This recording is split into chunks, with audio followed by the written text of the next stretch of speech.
আজ মঙ্গলবার 26শে ফাল্গুন 2025 সালের 11ই মার্চ, কুম্ভ রাশি, কুম্ভ লগ্ন, অ্যাকোয়ারিয়াস সাইন জাতক জাতিকাদের আজকের দিনটি কিন্তু এক প্রকার বেশ কাটতে চলেছে।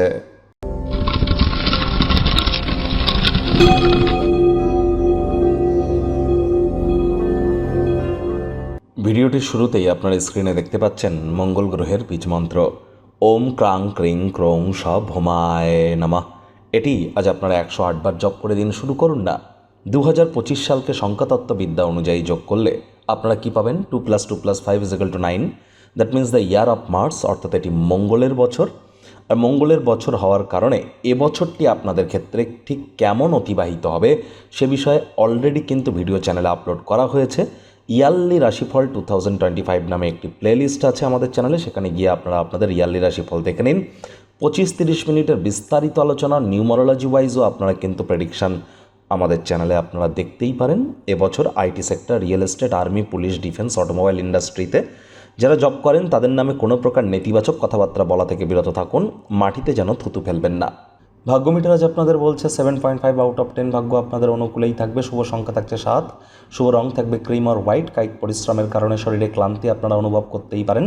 ওজন বুঝে ভোজন গ্রহণ করুন। রাস্তাঘাটে সাবধানে গাড়ি ঘোড়া চালান। কোনো প্রকার নেতিবাচক অনুভূতির আশ্রয় ভুলেও যেন গ্রহণ করবেন না। হতাশা কিন্তু গ্রাস করতেই পারে। অর্থগত ব্যাপারে আয় ইনকাম বাড়বে, তবে খরচও কিন্তু বাড়তে চলেছে, যার কারণে সঞ্চয়ে কিন্তু ঘাটতি পড়তেই পারে। চাকরিজীবী যারা আছেন তাদের অফিসের পরিবেশ এক প্রকার বেশ, বস কলিগদের সাথে ভাব ভালোবাসা বাড়বে, কর্মে গতি অনুভব করবেন। নিজের মেধাদক্ষতা ট্যালেন্টের দৌলতে প্রশংসার পাত্রপাত্রীও আপনারা হতেই পারেন। পেশাদারি ক্ষমতাকে ব্যবহার করে পেশাগত সম্ভাবনাকে বৃদ্ধি করুন। কাজের ক্ষেত্রে অফুরন্ত সাফল্য লাভ কিন্তু আপনারা করতেই পারেন। নিজেকে একটি নিয়ন্ত্রণকারী অবস্থানে এনে সকল দক্ষতাকে একান্তভাবে নিমজ্জিত করুন। আজ রাজনীতিবিদ যারা আছেন জনসংযোগ বৃদ্ধি করতে পারলে পপুলারিটিও বাড়বে। আজ বাড়িতে ছড়িয়ে ছিটিয়ে থাকা জিনিসগুলি গোছানোর পরিকল্পনা হয়তো করবেন, ফাঁকা সময় হয়তো পেয়ে উঠবেন না।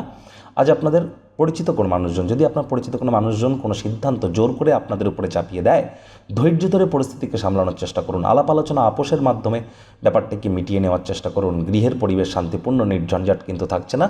ডমিনেটিং নেচারের হবেন না। প্রেমিক প্রেমিকা, স্বামী স্ত্রী, না ভাব ভালোবাসা, রোম্যান্স, না তর্ক বিতর্ক, অশান্তি, কোনোটাতেই বাড়াবাড়ি করলেই কিন্তু ক্ষতি।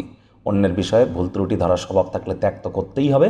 আজ শিক্ষার্থী বিদ্যার্থীদের পড়াশোনায় মনোযোগ বৃদ্ধি করতে হবে। উচ্চশিক্ষার জন্য যারা বিদেশ যাত্রার কথা ভাবছিলেন, ভাগ্যদেবী আপনাদের পক্ষেই আছেন। সন্তান সন্ততি থেকে থাকলে তাদের দিকে কঠোর সজাগ দৃষ্টি আপনারা বজায় রাখুন। আজ আপনাদের উচিত ওয়েট অ্যান্ড ওয়াচ পলিসি গ্রহণ করা। কাছের মানুষজনদের বোঝান যে আপনি তাদের ভালোবাসেন, কেয়ার করেন, পরোয়া করেন। শত্রুপক্ষ, বিরোধী পক্ষ একটু হলেও শক্তিশালী থাকছে। ঘৃণার অনুভূতি কিন্তু শেষমেশ ব্যয় সাপেক্ষ প্রমাণিত হতে পারে।